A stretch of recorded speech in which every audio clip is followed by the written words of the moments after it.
Patagonia, a land of breathtaking remoteness and vibrant history, remains one of the last great frontiers on Earth. Having explored this region on several occasions before, I'm drawn back to uncover its hidden tales. This time, my journey dives deep into its historical background and the ancient path used by indigenous tribes. In this first episode, I'll delve into the land of fire and Isla Navarino. My solo trekking adventure on the Dientes Navarino circuit will reveal the rugged beauty and fascinating history of this remote region, offering a glimpse into the lives of the indigenous peoples and the explorers who followed. So, are you ready? Then let's dive into a new adventure where we will follow the traces of the pioneers of Patagonia.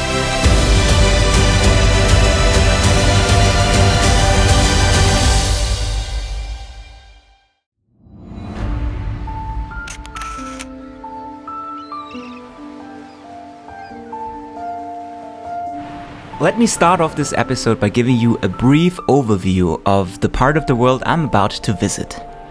Patagonia is a vast region located at the southern end of South America, shared by Argentina and Chile.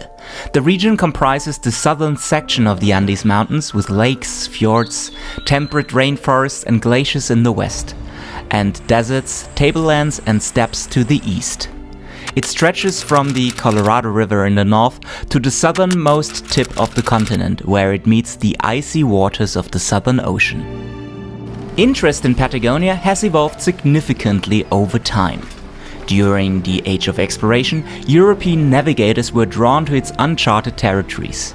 The 19th and early 20th centuries saw a surge of scientific expeditions aiming to study its unique flora, fauna, and geology.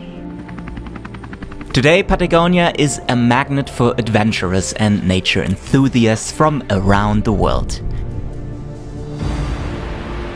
Its pristine landscapes and rich biodiversity make it a prime destination for trekking, wildlife observation, and environmental research.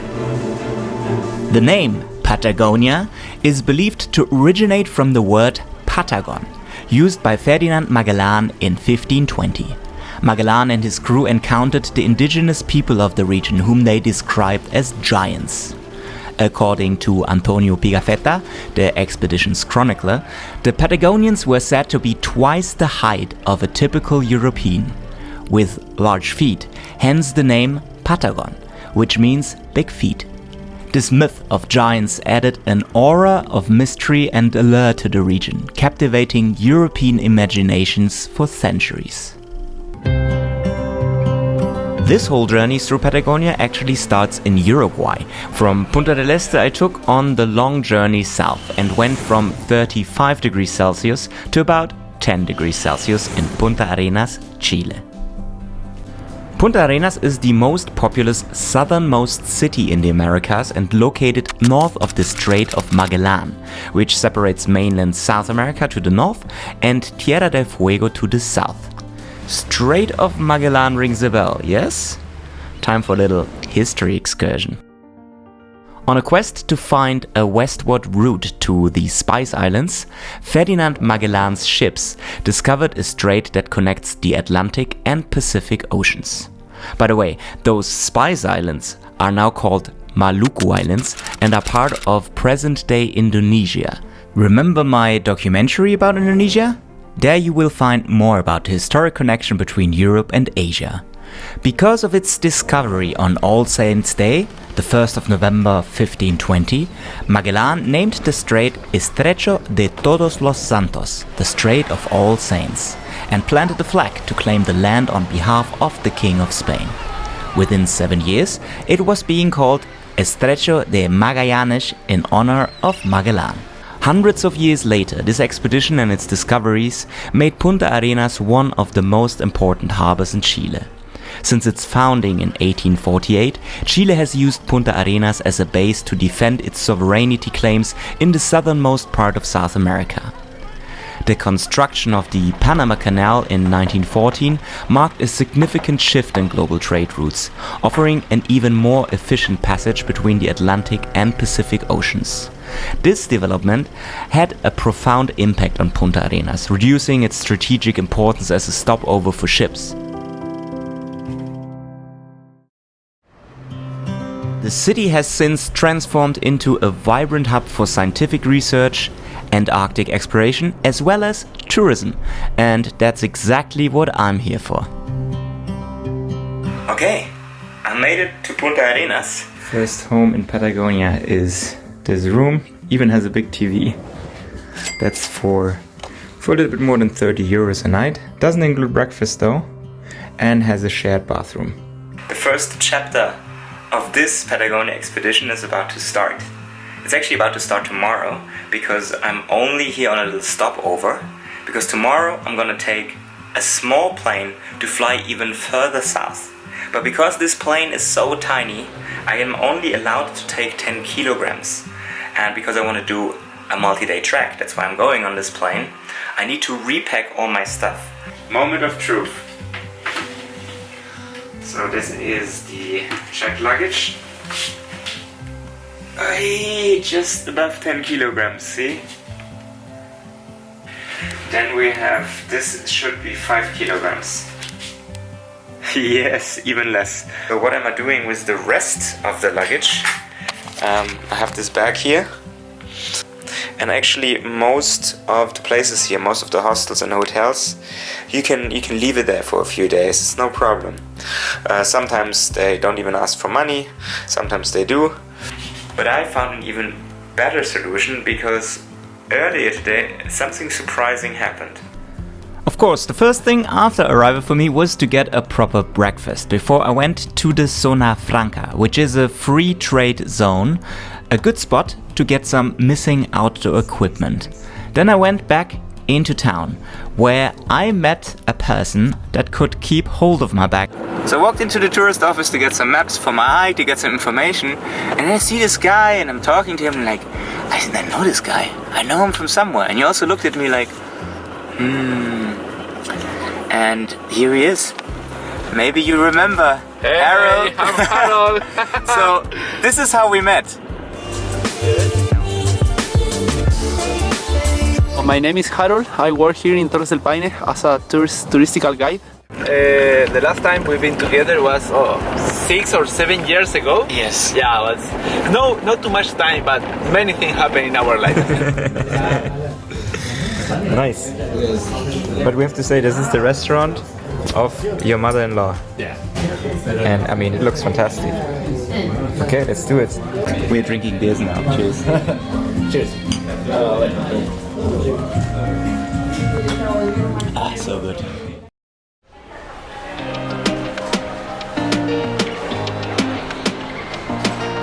Alright, check-in went smoothly, and now let the adventure begin. Puerto Williams, here I'm coming.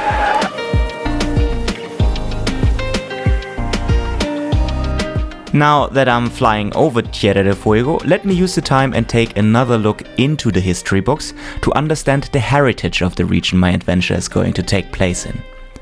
The history of the southern tip of the continent goes all the way back to 8000 BC. Back then, the Yagan were some of the earliest known humans to settle in Tierra del Fuego. Other indigenous tribes in the region were the Selknam, that lived in the interior of the Isla Grande de Tierra del Fuego, the Haush, who lived on the easternmost tip of the same landmass, and the Kaweska, who lived on the western part of the strait's northern coast. All of these tribes, except the Selknam, lived exclusively in coastal areas and have their own languages. The name Tierra del Fuego was also given by the previously mentioned Ferdinand Magellan during the Magellan expedition, since he was the first European to visit these lands. He believed he was seeing the many fires, fuego in Spanish, of the indigenous inhabitants which were visible from the sea, and that the Indians were waiting in the forest to ambush his armada. The arrival of Europeans was everything but good news for the native people of this region, which we will learn more about later. For my own journey, the weather gods were luckily on my side, which isn't very often the case in this part of the world. Contrary to most travelers, I had a calm flight experience, landed smoothly in Puerto Williams, and hitched a ride into town to check into my home for the next few days. Here we are, Puerto Williams. Very nice. All by myself here in the hostel right now. Perfect. So, let's get things started. Let me give you a little tour. Alright. So here we have the kitchen area. Heater right here, very nice. The oven is on. It's very warm and cozy in here. There is the kitchen. This is the common room. And right here, yes, that's the Beagle Channel. Staying for 2 nights because I thought when you come to Puerto Williams, you come by plane. You cannot take gas, and of course because of the limitations of the weight of the luggage, I was not bringing any food or anything. So I will get everything here. I actually already got 1 can of gas for cooking here from the guys, because a lot of people, when they finish their trek here, they leave their gas behind, because for the same reason they cannot take gas on the plane. So right now I'm in this hostel all by myself, because most of the people, today's Friday, will arrive today in the night with the ferry. So I'm the only guest here which came by plane. This is my room here. It is a 2-bed room, but it is shared. So there's another person coming tonight. And then we have the bathroom here.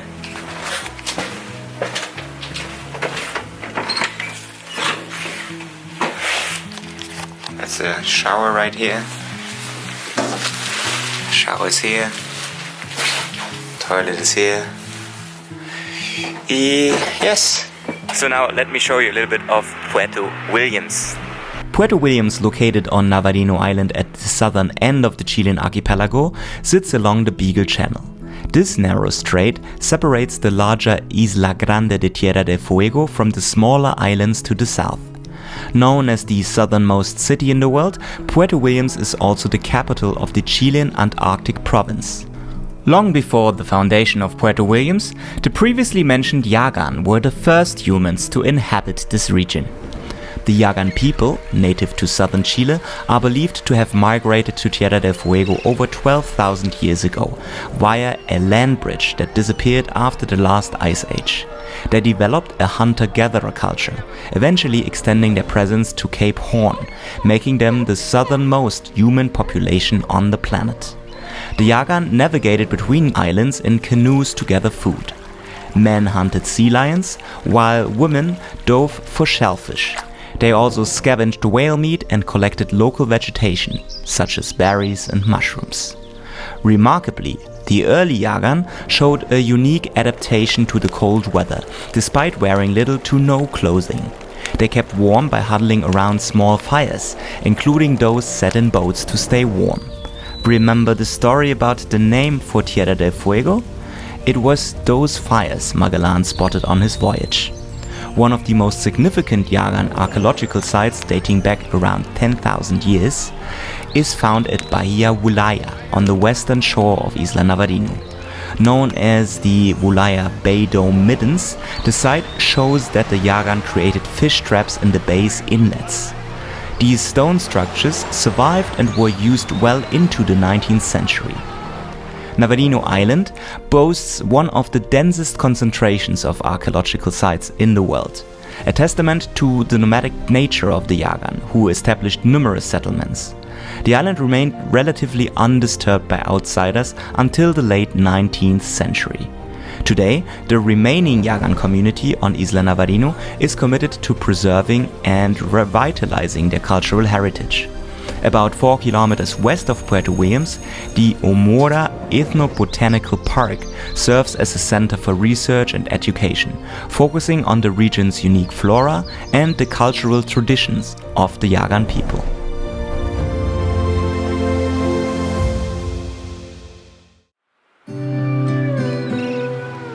Okay, there's this mirador called Mirador Yelcho, which is just above the harbor area. There's actually a ferry leaving from there. And over there, you can see the airport in the distance. And all these snow-capped mountains. It's so beautiful here. Puerto Williams itself was only established in the mid-20th century as a naval base and has been pivotal in asserting Chilean sovereignty over the southernmost regions. The town has since evolved, now supporting a growing community and serving as a gateway for Antarctic exploration and environmental research. In recent years, it has also become a popular destination for outdoor enthusiasts, drawn by a challenging and scenic multi-day trek in the surrounding wilderness. The local port and airport are crucial, facilitating transport, research and increasing tourism activities while maintaining its strategic maritime importance.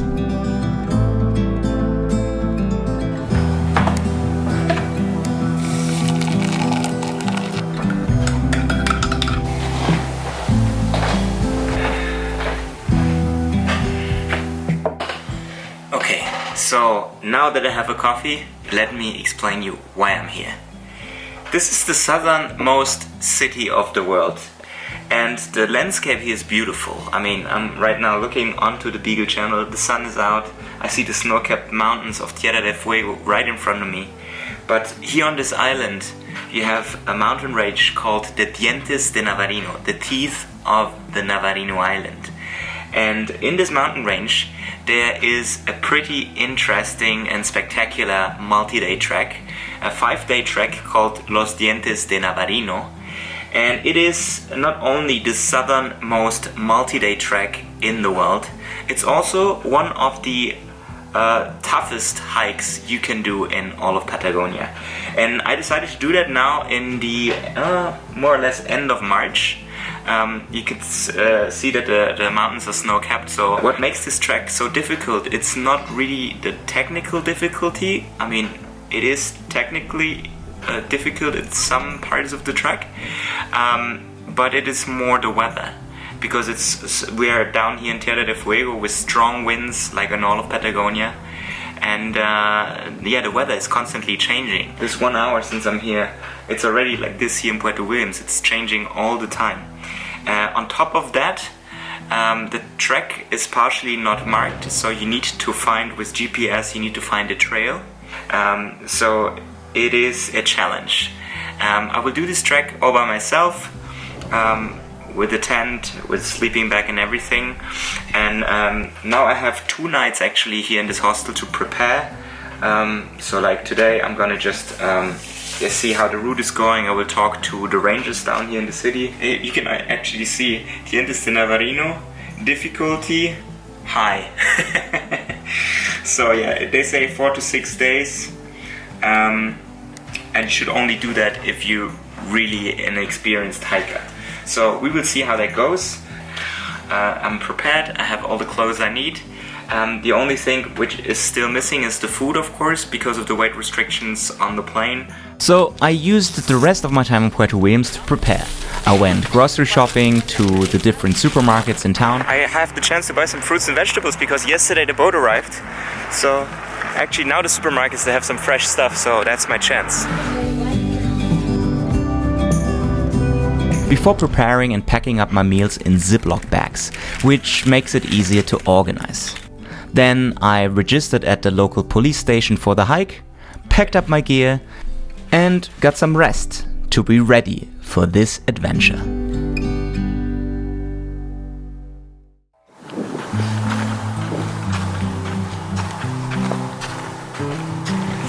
And so it begins, the first day of the Dientes de Navarino trek. I already hiked out of Puerto Williams, which is out there in the back, like about 3-4 kilometers. Today is about 12 kilometers of hiking, an elevation gain of 700 meters, and I'm heading up into the mountains. First stop will be Cerro La Bandera. Bandera means flag. So apparently there's a Chilean flag on top of that mountain. It's not the highest point though, but from there you can see apparently the Beagle Channel, a really nice view. Right now the weather is coming in, but it's a constant change here because of the strong winds. Right now we're a little bit sheltered here in the trees. So I hope for good views today. 12 kilometers, 700 meters elevation gain.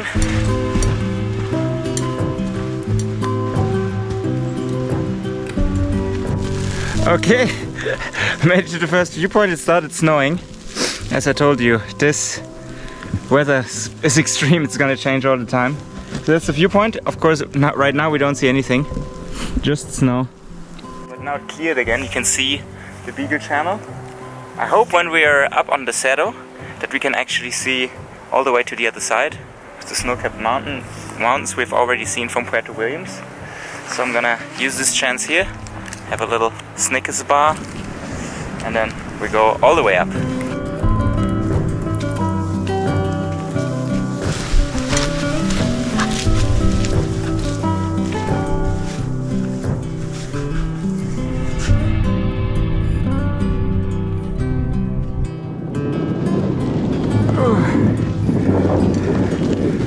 Okay, Cerro La Bandera. So much for the view. Made it, Cerro La Bandera, but this is not the highest point yet. Keep going on this ridge.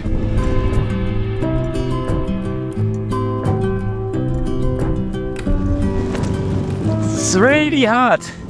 Without GPS, it's really hard to find. I'm so happy that I have my GPS with me, with my phone. So, otherwise it's difficult because also you don't see the trail. Because of the snow fields, you can get lost easily. Whew. Everything looks the same here.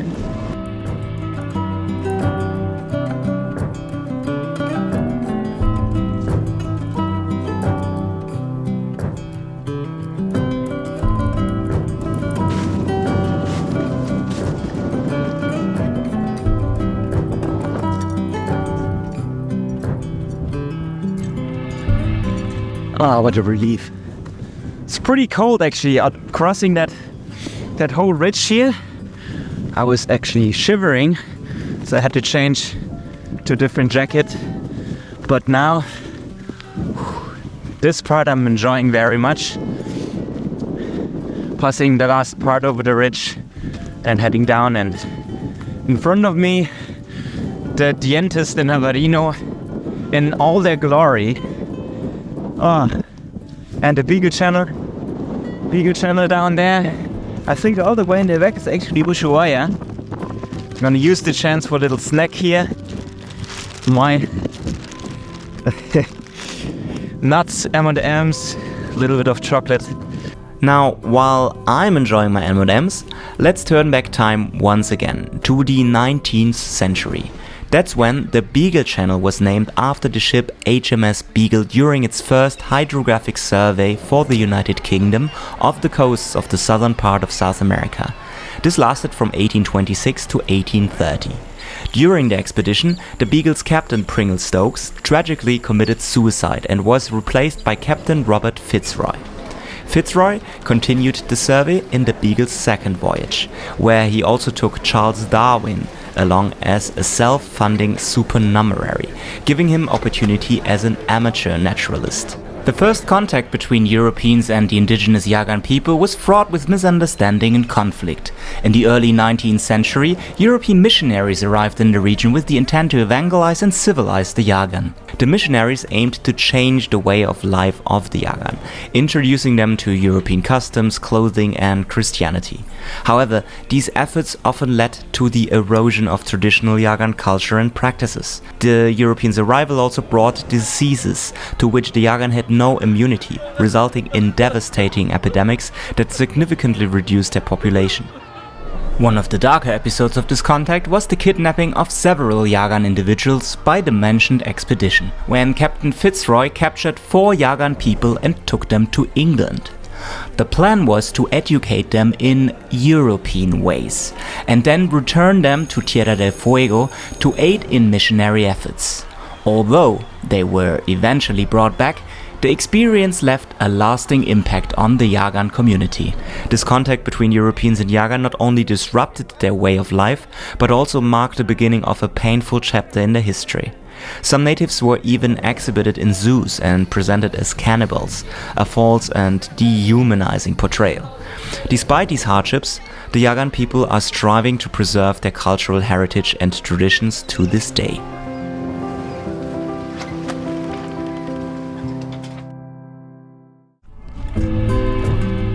Today, as I battle the wind and snow on my way to Laguna Salto, I can't help but think about the resilience of the Yagan people. Walking through these challenging conditions, I'm amazed by their enduring spirit and the deep history embedded in this landscape. It's honestly humbling to traverse the same path where their rich culture once thrived, and a reminder of how important it is to honor and remember their legacy. As I continued, the trail got more and more narrow and the wind increased massively. But after the next bend, I could finally see the destination for today. Now I have the camp spot inside. It's down there. This lagoon you can see here. Laguna Salto. The camp spot, when you see this peninsula, the camp spot is somewhere at the beginning of the peninsula. Yeah, it's snowing again.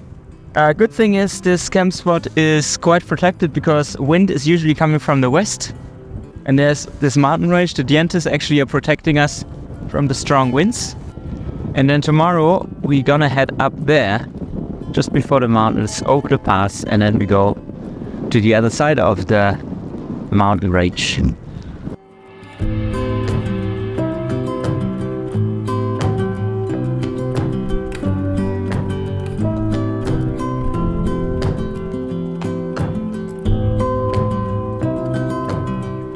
Laguna del Salto, or Laguna Salto, I don't know.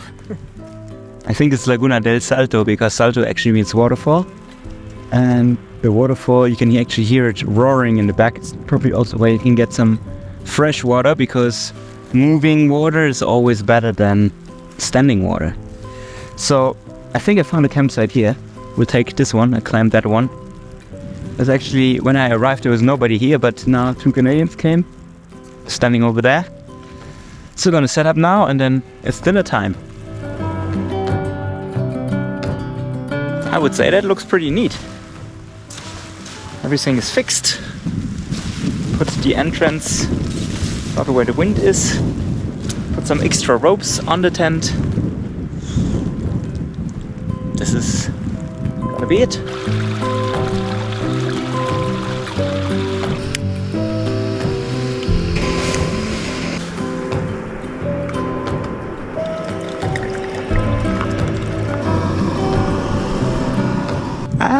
I'm so excited. Cheese pasta, let's do it.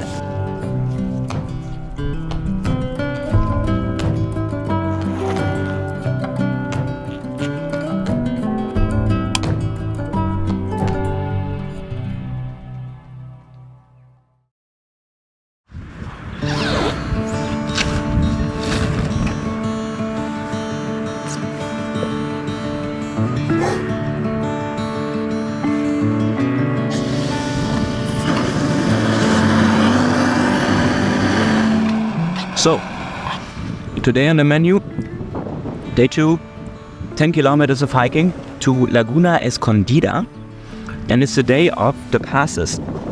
So, the passes I've shown you yesterday, it's altogether I think 3 passes we're going over.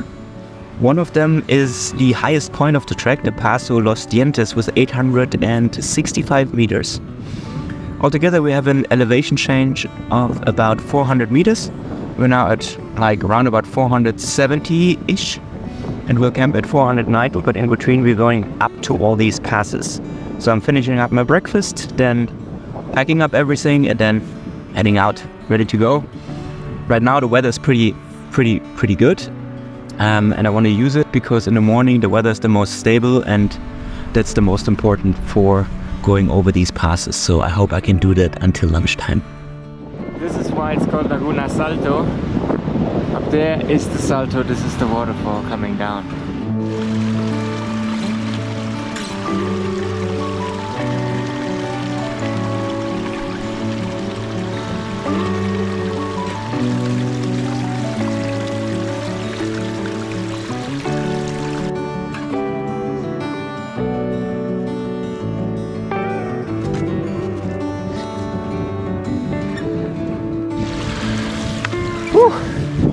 Paso primero, done.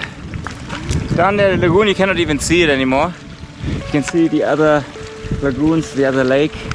Actually, out in the distance, you can see Argentina the Beagle Channel. And yeah, here we are. The Dientes, right in front of us. Beautiful. Ah, what a view. Port break. Amazing. Ah. Just a quick one though. Pass Australia is still coming up. The wind here, super strong. It knocks you off your feet.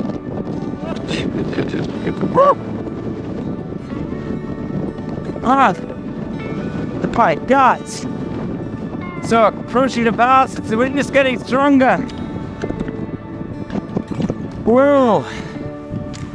Nearly took me out. Whoa! So gotta brace yourself, have the sticks, and then go down when the wind is getting stronger. Because if the wind knocks me over, I don't know what can happen. Oh.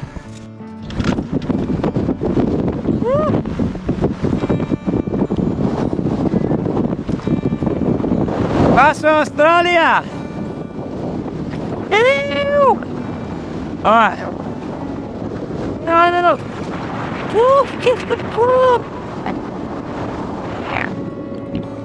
Luckily somebody made those steps already, so I don't have to do them. Great. So now, climbing through these rocks here, and then you can see in the distance there's another marker, and then I'm heading over the pass here. Alrighty. Yes, made it over the other pass. This is Paso de los Dientes for a reason, because you have all the teeth basically around you. So like here are all the Dientes de Navarino. We're right in the middle. Also, this one there is the highest point on the whole island. This is Picacho, Diente de Picacho de Navarino. So right there, highest spot. And here we are, actually, not as far off actually from that altitude over there. So now we go down.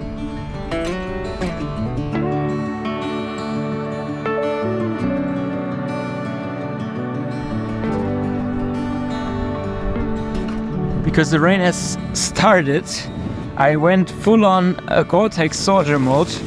I have now gaiters on, rain pants, because we're now getting into the lagoon area, and there are a lot of bogs and a lot of wetlands, so I thought it's better to be prepared. True German, as I am.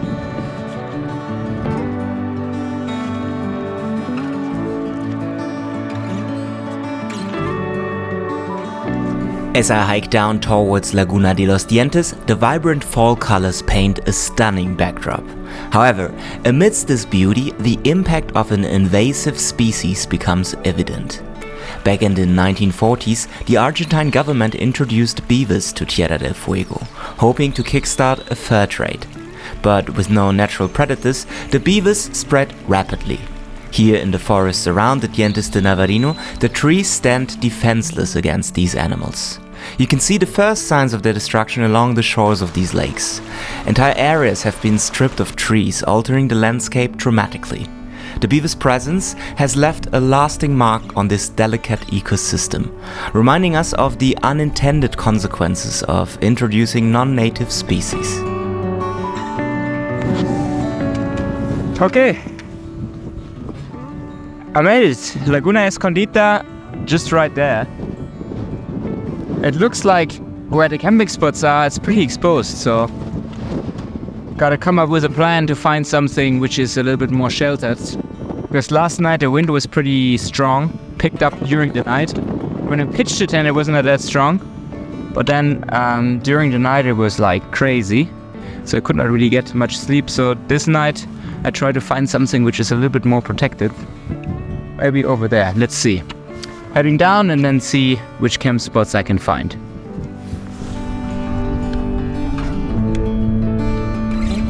I walked a little bit down from the lagoon and I found this spot. I attached a few things to it to make it even more windproof or make it more of a shelter, but it's a pretty solid construction. So in this case, thanks to the beavers, because all these dead trees you can see around here is all their credit. And actually over there's a little beaver dam. That is why they killed all these trees there to use the wood to build that dam. Alright, for me, this is my camping spot for the night.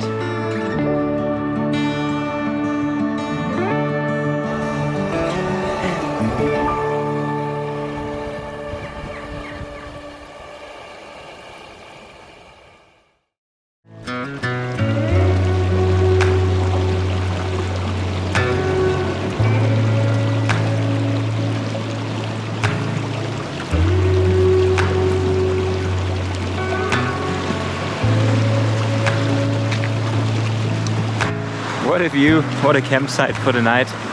Day number 3. Today I have about 8 kilometers ahead, going from Laguna Escondida over there to Laguna Martillo. On the way there's 2 passes. It's altogether like an elevation change of 200 meters, more or less. The highest pass is about 700 meters.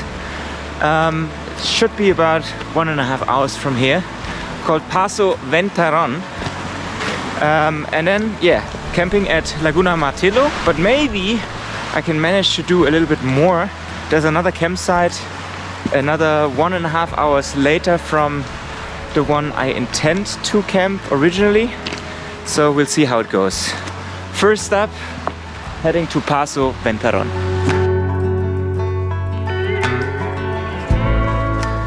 You gotta have eagle eyes to do the wayfinding here, and that takes a lot of time actually. That's why, even so the distances are not that long for the trek, the time you spend in just finding the way is a lot. See, like these are like all rocks over here, so you need to find these man-made rock piles in order to see where the way goes. There's one over there, I'm not sure if you even can see it, but yeah, you gotta be good in spotting those. And then you basically go from one rock pile to the other. Maybe build one yourself to help others. But yeah, it's not easy. So the marks are vanished in most of the places. So your only source is this. And then if everything else fails, you still can use GPS. So that's very essential for this trek actually.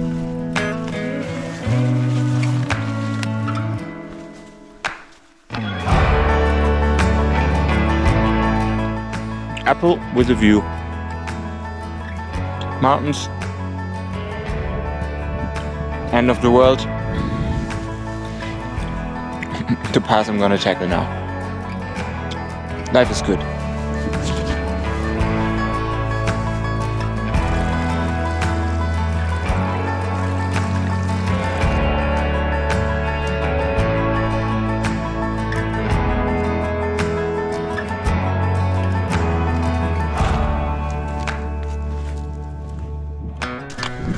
Okay, here we go. First point, Paso Ventarón, 696 meters. Came from there, and now look at this view. Woo! Amazing. Wow. Down there you see, actually this is Cape Horn, all the way in the back. This is incredible. It's Cape Horn. These are the islands we're looking at. Look, down here, Hornos Island. This is Cape Horn. Standing here at Paso Ventarón with the Cape Horn Islands visible in the distance, it's easy to imagine the challenges faced by early explorers in these southernmost reaches of the world. In 1525, Spanish navigator Francisco de Oces first sighted what we now call the Drake Passage. Because of this, the Drake Passage is referred to as the Mar de Oces on Spanish maps, though it's more commonly known as the Pasaje de Drake or Mar de Drake in most Spanish-speaking countries. The passage received its English name from Sir Francis Drake during his raiding expedition in 1578. After passing through the Strait of Magellan, Drake entered the Pacific Ocean and was blown southward. This incident demonstrated to the English that there was open water south of South America, providing an alternative route for navigation. In 1616, Dutch navigator Willem Schouten became the first to sail around Cape Horn and through the Drake Passage. Schouten, along with Jacob Lemaire, named the rugged headland Cape Horn after their hometown of Hoorn in the Netherlands. This landmark marked the northern boundary of the Drake Passage and became a key waypoint for ships navigating these waters. Compared to the Strait of Magellan, the Drake Passage is considered one of the most treacherous voyages for ships to make. Currents at its latitude meet no resistance from any landmass, and waves top 40 feet, giving it a reputation for being the most powerful convergence of seas. Therefore, the Strait of Magellan is the most practical and widely used route for navigation around the southern tip of South America.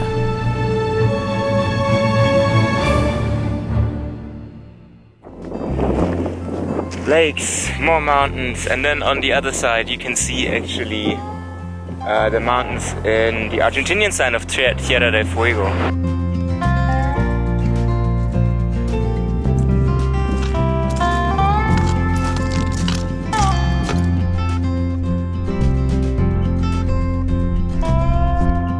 Got some cheese here, some cookies, some salami as well, and where is it? My water bottle.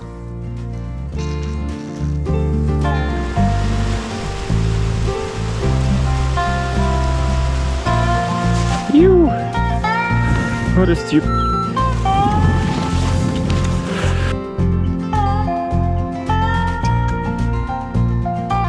A last look back. Made it up to Paso Gueron. There's the marker. And there's the other side. Oh. I think this must be Laguna Hermosa. Right here. Whew.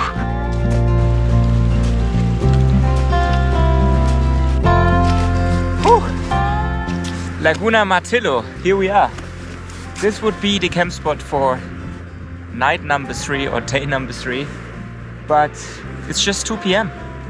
So I think I'm gonna continue to Laguna Seta, I think is the next one where I can camp. It's like 1.5, maybe 2 hours from here.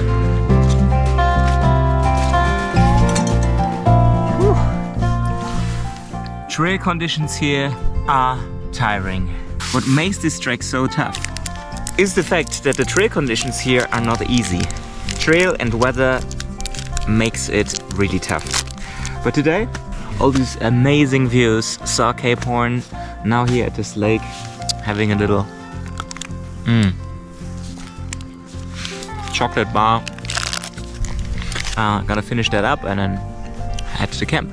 Here at Laguna Martillo, with the impressive Lindenmayer mountain range as a backdrop, I want to reflect on the history of this incredible trek. The Dientes Navarino trek was first set out in the 1990s by Clem Lindenmayer, an adventurous Australian climber and author. Lindenmayer's passion for exploration led him to map and document this remote and challenging route extensively. His detailed accounts and contributions to trekking guides, particularly for Lonely Planet's trekking in the Patagonian Andes, played a crucial role in making this hidden gem accessible to adventurers from around the globe. In recognition of his significant contributions, the Chilean Ministry of Natural Resources named these exact peaks along the route Cerro Clem and Montes Lindenmayer in his honor in 2001. Unfortunately, Lindenmayer passed away in 2007 in China while doing what he loved most: hiking. His legacy lives on in these names, and I can't help but feel grateful for his pioneering spirit, which allows us to traverse these breathtaking landscapes. This is quite a mudfest right now. Jesus.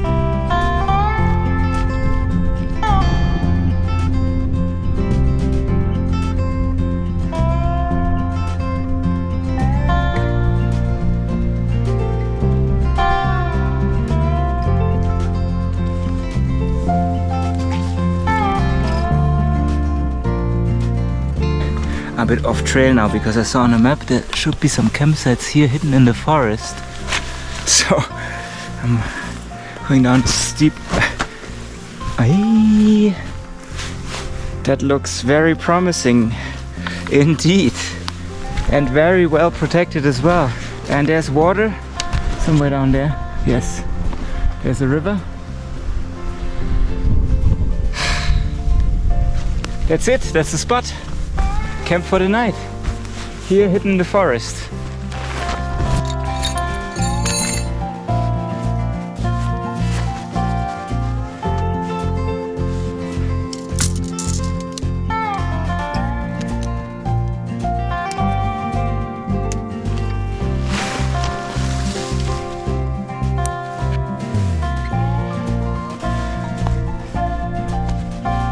Okay, tent is done. So let me explain you a few important things. First of all, of course, you have to place the tent somewhere where it's sheltered. You have to make sure where the wind is coming from. In this case, all this side here is closed because there's the mountain and there's a mountain, so wind can only come from this side. Entrances opposite of the wind. Then additionally, I put some ropes actually on each side of the tent. One is fixed with a rock, the other one is fixed on the tree.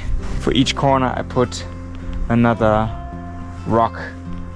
Pretty heavy rocks, so if the wind is really strong and it drags the tent, it can actually not drag the tent because the rocks will hold it down. Anything else? That's basically it. Make sure that the ground where you're sleeping at is soft and even. Very important.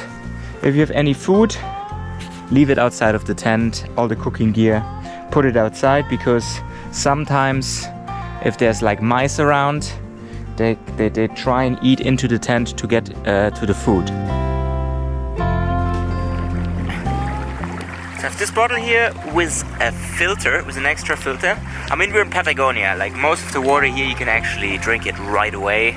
You don't need to worry about it, especially if it's like a water stream coming straight from the mountain. There's no villages or cities or anything around here. We're in the pure nature. But just if you want to be extra safe, bring one of those. You have a filter there. Then you take another bottle, turn it around. Whoop. And there comes the clean water out of the filter. And for cooking anything with fire, keep it away from the tent, and also do it in a sheltered area, so you don't burn trees or anything. These trees here are pretty dry. I will use the rocks, build a little shelter and go a little bit into the open to cook for myself. Oh, this is the rice I just cooked. Curry rice.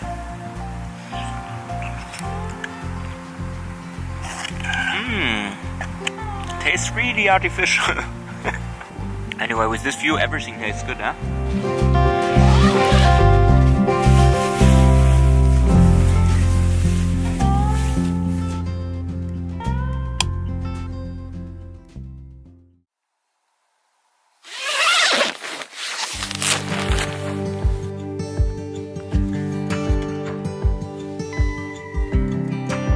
Everything's packed up and now ready to go. I think today we have about 18 kilometers.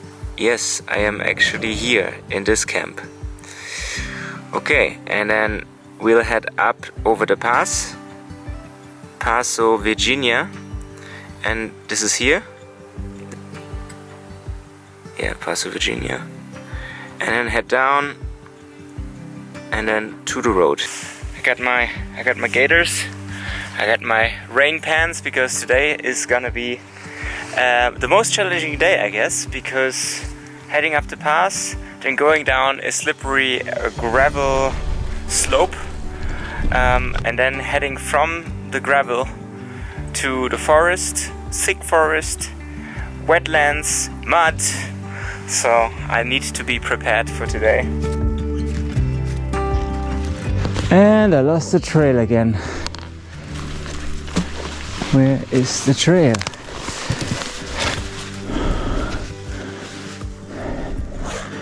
That's the story of this trail. Okay. We are a little bit off the trail. Got to go a little bit more to the right. Ay, this is all beaver dams. Yes, that's a sign. Jesus Christ.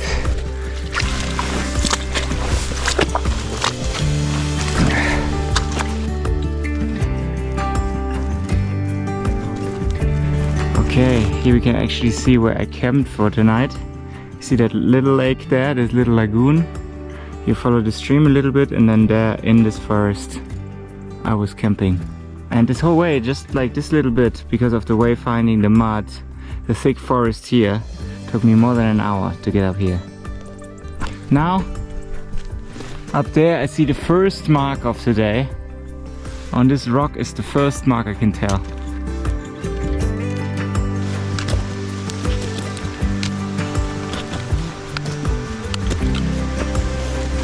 Can see not only the Argentinian side of Tierra del Fuego with the mountains, you can also see Ushuaia right over there.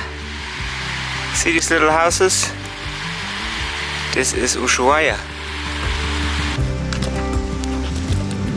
Whew. This pass never ends. Yes! I made it. Paso Virginia, 865 meters. You can see the Dientes still in the background there. Sun is shining. There's not much wind. You can have wind speeds up to 120 kilometers per hour here on this pass normally. Yeah, 865 meters now. Down there you see the other side. There's the Beagle Channel, Laguna de los Guanacos. And you can actually see the trail, which we'll be following later on and then heading downwards to the road. What better place to have a Snickers, huh? Dientes Navarino. Cheers to you. Wow. Frozen. Now comes an interesting part. You see the snowfield here, and then over there is this slope of gravel. And I need to slide my way down on this slope all the way to the lagoon. So we try now to avoid the snowfields because this is treacherous. It's really dangerous, as you can see here. Should never go into the snowfields here because you don't know what's underneath. There's a cliff or anything. So we go now traverse a little bit to the side and then try to find the slope where we can actually descend more safely. So this is the pass. Here you have a better view down to Laguna de los Guanacos. And now this is where the fun begins. Here is to put the heels in. The heels really strong in. Ooh. And then you can actually slide your way down.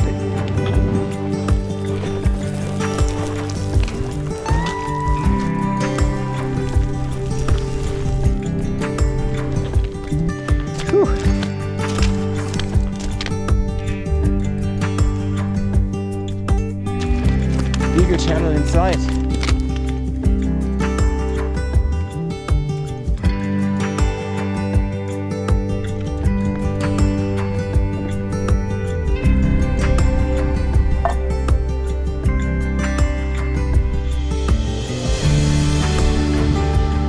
Such a great weather. The rest of the trail is not that long. Should be still a bit tricky in finding the way, especially when I see like all the forest and all the grasslands coming up, just from the experience I had just before.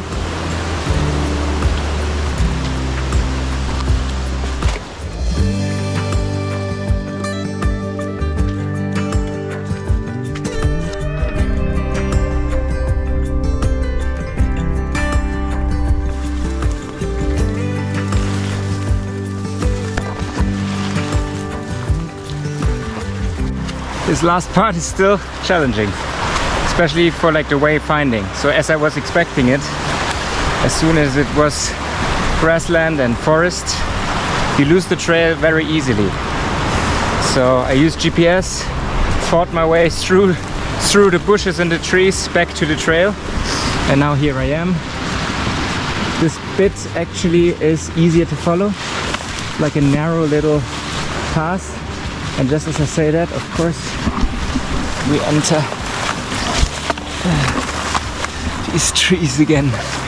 Oh man, this is the way. See that?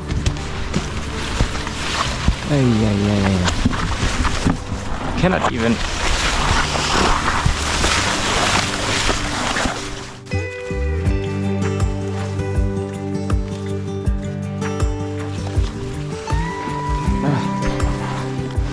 Almost at the finish line.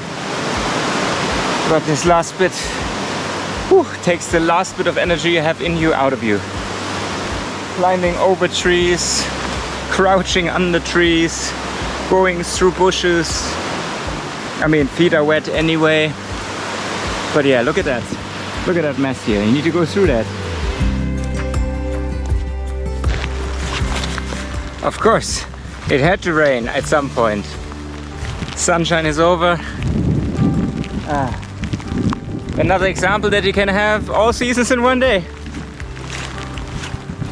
Snow on the pass right now.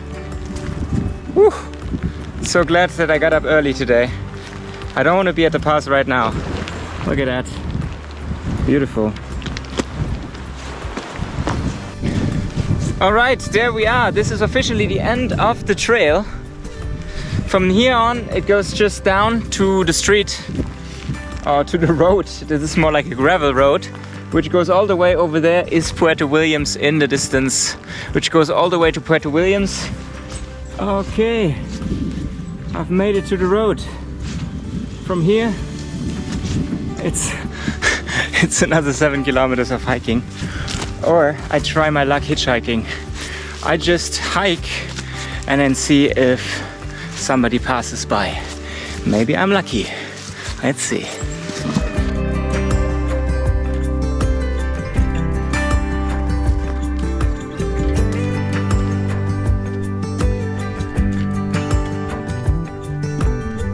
And indeed, after hiking for about 2 kilometers, I got a lift back to Puerto Williams, where I checked into another hostel and immediately made new friends to celebrate the trek completion with. Okay, trek is done.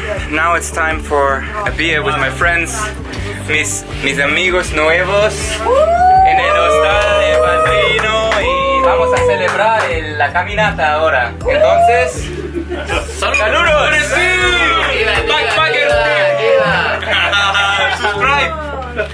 Subscribe!